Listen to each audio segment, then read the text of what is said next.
Bonjour mesdames, bonjour messieurs, bienvenue dans Zodar Actualité. C'est vrai, on va revenir sur cette actualité qui concerne Aldor, bien sûr, le DG du festival du rap Slam Festiras, et qui est déjà à sa deuxième édition jusque-là. Il est avec nous, je vais nous parler bien sûr de sa tournée européenne. Il est passé dans plusieurs villes européennes pour rencontrer des producteurs et tout. Il est avec nous. Aldor, bonjour. Bonjour, bonjour Calvin. Bienvenue encore une fois chez toi, bien sûr. Accenti. Voilà, après une tournée européenne, on peut dire une tournée réussie, Ouais. selon toi. Ouais. L'objectif, en vrai, c'était quoi l'objectif de votre tournée?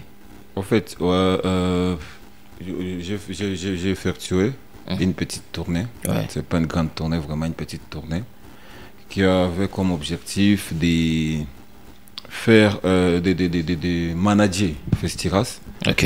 Et il y a d'autres projets qui sont derrière Festiras. Comme Festiras, c'est un festival, mais aussi c'est un mouvement.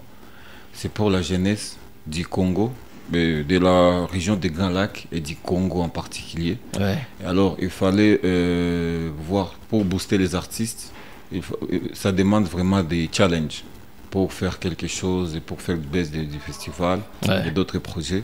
Il fallait voir différents festivals, différents producteurs, différents labels et différentes gens, dans une personnalité Ouais. pour voir comment faire quelque chose et comment préparer la troisième édition. Parce que c'est quoi? Une première édition, une deuxième édition, une troisième édition, cinquième édition, septième édition, quel bilan? Alors c'est pourquoi on veut faire quelque chose pour booster la jeunesse, booster l'art oratoire, parce que c'est l'art oratoire au cœur du changement. Alors on doit booster les rap et les slams, comme ça marche de pair. Il faut voir comment alors booster les artistes. Presto Festival, devant des géants du rap, de l'Afrique, de l'Europe, c'est cool. Mais quel avenir alors pour ces jeunes talents? Alors, faut les D'ailleurs, préparer. je vis dans une vidéo dernièrement sur tes réseaux sociaux où tu as annoncé Festiras, troisième édition, et tu as bien dit que bientôt tu vas nous dévoiler quelques noms. C'est pas, est-ce qu'il y a déjà des noms? Tu as déjà une idée sur certaines têtes d'affiche déjà? Ouais, bien sûr, j'ai rencontré quelques têtes d'affiche à l'Europe. Parce que la troisième édition, on va changer la façon de faire. On a fait des éditions avec des géants, de vrais géants du rap. La troisième édition, on va faire avec d'autres artistes. Alors j'ai rencontré quelques artistes, il ne fallait pas vraiment que je poste ça. J'ai rencontré quelques artistes, et les artistes même qui ont déjà passé au Festiras. Mais c'était pour autre chose. Il y a des artistes que j'ai rencontrés pour quelques partenariats, pour quelques clauses. Il ne fallait pas vraiment laisser ça. Ça va demander un peu du temps pour que ce sont des contrats, des propositions de contrats avant la signature. Il faut alors rester d'abord dans les coulisses. Et les artistes que j'ai vus, ce sont des surprises. Parce qu'il y a encore un peu, il y a encore du temps. On n'a pas encore lancé le festival. On n'a pas encore même donné la date du festival. Inutile de commencer à publier les artistes. C'est petit à petit. Il y a la com qui est l'équipe com qui est en train de préparer tout ça, de préparer, on lance quand, on commence par qui, on commence comment, les artistes locaux, on procède comment, parce qu'il y a un projet qui sera lancé dans la troisième édition du festival. C'est vrai que c'est bien de voir des artistes comme Lafouine, c'est bien de voir des artistes comme Youssoufa et voilà, un PR et tout dans Festiras. Mais est-ce que les artistes de Kivu profitent également de la présence de ces artistes? Ou juste après la prestation, qu'est-ce qu'ils gagnent également? Est-ce que juste passer ce moment avec le public, ou juste après, il y a des ateliers, des échanges d'expérience, ou carrément des opportunités que Festiras crée pour ces artistes? En premier, d'abord, chaque édition du Festiras, il y a des ateliers au minimum 10 jours qui se passent. On amène quelqu'un expérimenté, comme à la première édition, il y avait Joy Slam, la slameuse là, belgo-burundaise. La deuxième édition, il y avait Yekima de Bellard, que j'ai salé en passant, pour faire les ateliers. Les rappeurs et les slameurs sélectionnés pour l'édition. On les met ensemble pour suivre les ateliers. Il y a des orientations dans ces ateliers, il y a des conseils, il y a tout. C'est une façon de remonter encore l'expérience des artistes. Mais à part ça, ça marche avec le festival. Mais à part ça, comme tu viens de me poser cette question, les artistes gagnent quoi? C'est ce que j'ai dit même. Les artistes, à part prester devant les géants comme ça, il y a quelque chose qu'il faut regarder. 3e, 4e, 5e édition, quel bilan? Et c'est ce qu'on était en train de travailler. Et c'est pourquoi j'ai fait une petite tournée pour voir comment ces artistes, comment booster l'art. Il ne suffit pas seulement de faire monter les artistes sur scène avec les gens qui ont déjà réussi leur vie. Bien sûr, avant, jadis, eux aussi, ils ont galéré. Mais après, aujourd'hui, ce sont des icônes. Alors, comme un artiste de niveau local, un underground, un newcom, comment lui aussi il va tracer le chemin pour réussir dans son art. Il y a l'entrepreneuriat artistique. Okay. Alors, il faut montrer les artistes, les chemins. Parce qu'il ne suffit pas seulement d'être bon. J'étais surpris d'arriver en Europe. Il y a des artistes d'ici qui sont des stars en Europe. On m'a parlé de quelques noms, j'ai rencontré les gens. Ce sont bien ces gens qui téléchargent les chansons des artistes d'ici, beaucoup que les gens d'ici.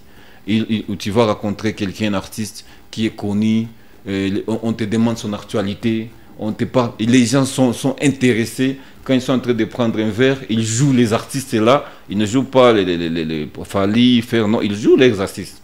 Ce sont les gens du Kivu. Mais quand tu regardes ces artistes, quand tu arrives, tu regardes la vraie vie de cet artiste, tu racontes ce qu'il dit n'importe quoi. Ce n'est pas le problème ni du festival, ni d'autres festivals ou d'autres opérateurs quelque part. Mais le problème, c'est quoi? C'est l'artiste lui-même. Parce qu'avant qu'on t'aide, il faut que toi-même tu t'aides d'abord.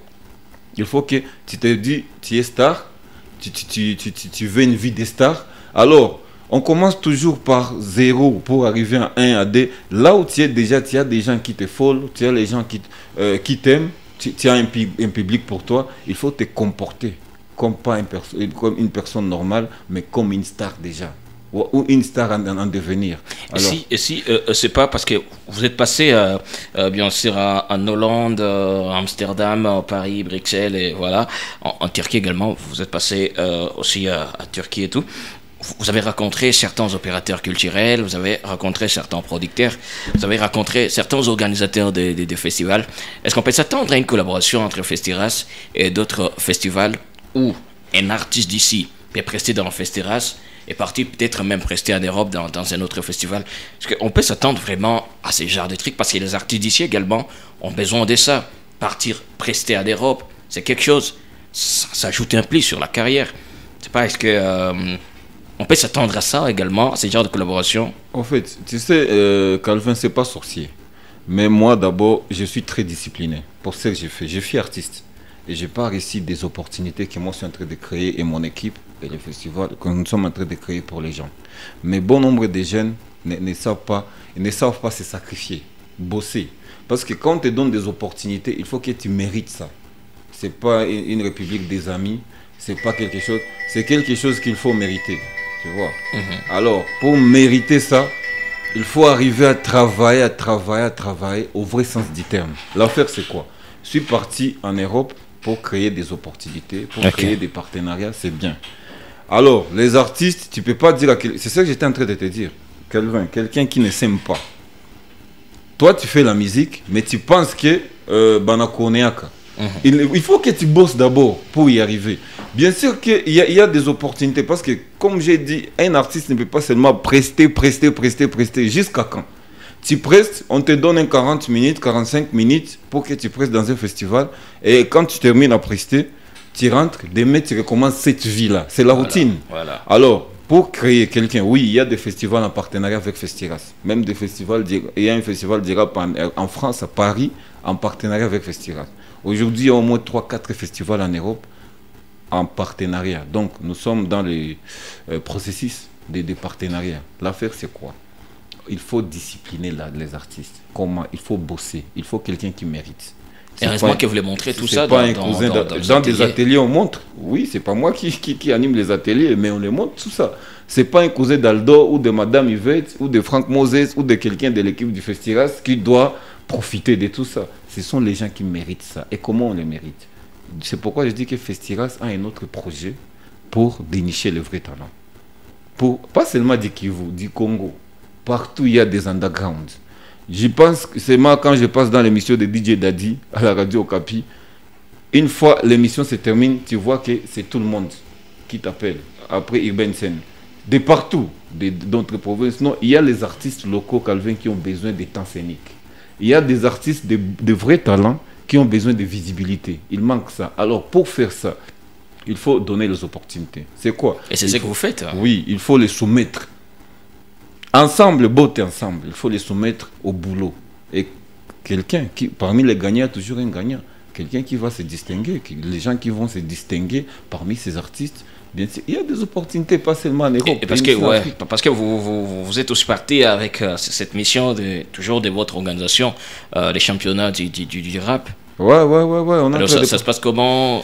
Est-ce que c'est pour cette année, on peut s'attendre en fait, à ce championnat? La Coupe du Congo Rap sera lancée, si possible, dans la 3e édition du Festiras. Parce que la Coupe du Congo Rap se passera en ligne et à Kinshasa. Finale de la Coupe du Congo Rap, ça se passera à Kinshasa. Mais les 10 meilleurs rappeurs qu'on va dénicher au niveau des réseaux, il y aura un jury pour ça, il y aura des histoires pour ça. Les 10 meilleurs artistes seront dénichés et ils seront obligés de partir à Kinshasa pour faire quoi? Pour jouer la grande finale. Okay. Et ça, c'est aux yeux du Congo, c'est aux yeux du monde. Il y aura des vrais artistes, des stars, des artistes professionnels qui seront là pour suivre ces artistes et d'autres labels. C'est une façon de faire quoi?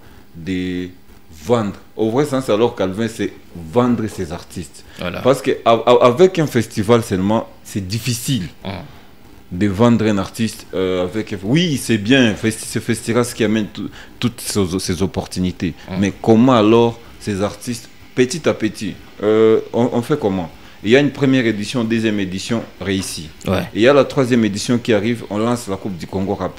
Il y a la 4e, la 5e, la 6e, peut-être on aura déjà des artistes. Et demain, ils seront peut-être des stars. Parce que devenir star aussi, c'est une étoile. C'est pas tout le monde. Voilà. Ça demande beaucoup de choses. Il y a des gens qui vivent avec l'art, mais ils ne sont pas des stars. Parce qu'il y a un artiste, il y a une star. Voilà. C'est pas tout le monde. Alors, c'est pourquoi on va voir avec cette 3e édition, avec la Coupe du Congo et avec d'autres projets dans l'avenir, comment on va changer la donne. C'est pas du tout facile. Voilà. Avec notre système, c'est pas du tout facile. Donc, la politique de l'industrie chez nous, tu vois que la politique icotine de notre industrie de musique, mais on va voir comment éradiquer les systèmes. Comment partir petit à petit. Alors déjà, on peut s'attendre déjà à la coupe du Congo au rap. Et puis, tu vas encore une fois rentrer en Europe? Bon, en fait, c'est un projet. Donc, comment dirais-je, peut-être je vais voyager encore, peut-être pas en Europe, mais je vais encore voyager avant Festiras. Peut-être pour ça, toujours, parce qu'on a... Mais Festiras, tu le confirmais en juillet? Non, c'est pas encore confirmé en juillet. On n'a pas encore donné la date, ni le mois du Festiras, ni quoi. Ah bon, mais on a cette habitude, on sait bien que ça se passe... Ouais, c'est toujours en été, c'est toujours au mois dans la saison sèche. Voilà. Je sais pas ce Festiras, c'est toujours ça, mais on n'a pas encore la date, ni précision du mois. On attend, c'est l'équipe qui travaille sur ça. On est en train de regarder dans les musiques des possibles. Qu'est-ce qu'on va faire, les artistes que nous avons pour cette 3e édition, comment on va faire, comment leur calendrier, leur agenda, l'agenda de nos partenaires, sponsors, comment on marche, tout ça. Il y a des clauses. Voilà. C'est toute une structure qui travaille sur la 3e. Parce qu'un festival qui a déjà fait une première édition, deuxième édition, qui prépare la 3e édition, c'est plus un enfant. Voilà. C'est quand même quelque chose qu'il faut améliorer édition en édition. Il y a des erreurs, parce que c'est l'apprentissage, quoi. Voilà. Il y a des erreurs qu'il faut améliorer. Et puis, autre chose peut-être à souligner, c'est également, on peut juste inviter aussi les gens à suivre Festiras sur les réseaux sociaux pour avoir beaucoup plus d'informations sur Festiras, l'évolution, les nouvelles et tout. Sur Facebook, c'est toujours Festiras. C'est Festiras. Instagram, Festiras, même chose. Twitter, Festiras, et bientôt il y aura TikTok. Il y a aussi tout YouTube. Et votre email pour les gens qui ont des projets, qui veulent envoyer au Festiras des projets et tout? Des projets? Ouais. Genre des projets artistiques ou pas? Artistiques, les gens qui veulent demander des partenariats, les gens qui veulent être aussi parmi les sponsors du festival. Il faut quoi? Le mail, pour tout ça, il y a un numéro de téléphone sur la page Facebook. Il y a l'adresse mail là-bas. D'accord. suffit Donc, il y a juste de tout. nous écrire. Oui. Et je peux te souligner, Calvin, tu sais, moi, ce que j'ai remarqué, après ces 2 éditions de Festiras, ce festival a aidé les jeunes. Tu vois, comment... Moi, c'est le souci que j'ai toujours. Les artistes ne travaillent pas trop. Les artistes se contentent à parler. Trop parler, mais boulot down. Comment? Tu vois, aujourd'hui, les artistes d'Ikivu, il y a des artistes qui commencent à faire des featuring. Il y a des artistes qui commencent à avoir des visibilités, même ici dans la région, même ici dans des pays voisins. C'est parce que ce festival, pour l'art, pour les rap et l'islam, c'est un festival qui a donné une grande visibilité. Tu vois, c'est un festival qui est en train de marcher pas mal, de réveiller les gens, de montrer que les rap aussi c'est une discipline, comme les rap c'est une culture. Et pour cette 3e édition, on va fêter donc 50e anniversaire du hip-hop. Parce que c'était le 21 août 2023 qu'on a fêté 50 ans de hip-hop. Alors au niveau de l'Afrique francophone aussi, on va fêter ça avec Festiras. Donc la 3e édition de Festiras, il y aura des surprises. Pas seulement les rap et l'islam, mais il y aura d'autres surprises pour fêter le 50e anniversaire de l'hip-hop et pour peut-être lancer la Coupe du Congo rap et pour d'autres trucs qu'on va faire. Bon, une façon, comme je t'ai dit, c'est une façon de faire des challenges pour voir comment on va donner les chemins. Et avec tout ça, les artistes vraiment, parce qu'il y a des gens qui, même s'ils ne montent pas sur scène du Festiras, mais pour lui, Festiras reste une grande opportunité. Parce qu'il y aura des producteurs qui vont venir dans le Festiras aujourd'hui, pour la 3e édition. Ils vont venir en provenance de l'Europe, de l'Afrique anglophone et tout, qui vont venir suivre le Festiras. Il y a aussi, c'est le moment où on déniche des talents. C'est le moment où on fait des vrais challenges. Un artiste, il est là. Tu trouves souvent, quand j'arrive ici, souvent, je te dis, parce que ici c'est à la maison, j'arrive souvent dans cette émission. L'artiste n'a pas de manager, tu vois. L'artiste n'a pas ni bon, producteur, ça dépend. Tu n'as pas même une petite équipe pour toi. Parce que comme je suis en train de te dire, j'ai rencontré, il y a d'abord un artiste, que je ne vais pas parler son nom ici, que j'ai rencontré en Europe, mon frère, c'est une star. Quand on parle de ces artistes, il y a d'autres artistes même au niveau de Kinshasa qui n'ont pas les noms de ces messieurs. Mais tu vois, c'est un artiste très connu. Dans la région, en dehors de la région, tu arrives à Kin, on joue ce genre d'artistes. Tu arrives en Europe, les gens d'ici se contentent. Non, quel jour il sera ici? Mais l'artiste lui-même, là où il est, dans sa peau, il ne sait pas il est qui. Il ne sait pas il a quel niveau. Alors, un tel artiste, mon ami Calvin, comment tu vas aider un tel artiste? Il faut d'abord le conscientiser. Il faut que lui-même, il faut qu'il trouve une équipe. Parce qu'un artiste déjà, c'est une entreprise. Alors, il faut faire ça. Donc déjà, ce que vous faites, c'est déjà bon avec les ateliers. Ça permet quand même aux artistes d'avoir une idée sur surtout l'entrepreneuriat culturel. J'ai aimé surtout ce point-là dans Festiras, l'entrepreneuriat artistique ou culturel. C'est pas tous les artistes qui participent. Il y a des artistes qui boycottent. Il ne faut pas ignorer ça. Voilà. On n'est pas obligé. Quelqu'un n'est pas d'accord parce que c'est pour l'intérêt, c'est pour leur intérêt. Alors, je n'ai pas d'accord, ça n'engage que lui. Voilà, chacun a sa façon de voir les choses. Merci beaucoup, Aldo. Je pense encore une fois passer un moment avec toi très très bientôt. Je pense que pendant ce temps, on va toujours partager ce genre de moments, comprendre un peu à Festiras 3e édition, comment est-ce que ça va se passer et tout. Et voilà, tu es chez toi ici, tu connais. D'ailleurs, il y a Zonar qui travaille depuis la 2e édition avec Festiras. Donc, vous pouvez aussi me contacter pour avoir aussi certaines informations sur Festiras. Sinon, merci encore une fois d'être passé chez nous. Merci Calvin, merci beaucoup pour la promotion de l'art. De la culture et de l'art au niveau du Kivu. Et c'est quelque chose, c'est grand. Je pense vraiment que pour cette, comme tu viens de le dire, 3e édition, ça sera pas mal chaud. Et c'est pas seulement ce qu'on cherche. Faire quelque chose de chaud pour que on ait, ils ont organisé un festival. Non, c'est pas ça. On fait le festival. Il y a les messages forts qui passent. Les messages d'épée. Tu vois toi-même, nous sommes dans quel moment? Regarde la situation sécuritaire, down. Les artistes sont des ambassadeurs de leur propre communauté et du pays. Il faut que ces artistes arrivent il faut que ces artistes arrivent vraiment à donner le message fort au moment, le message d'épée en temps de guerre. Et c'est ce que ces artistes vont faire.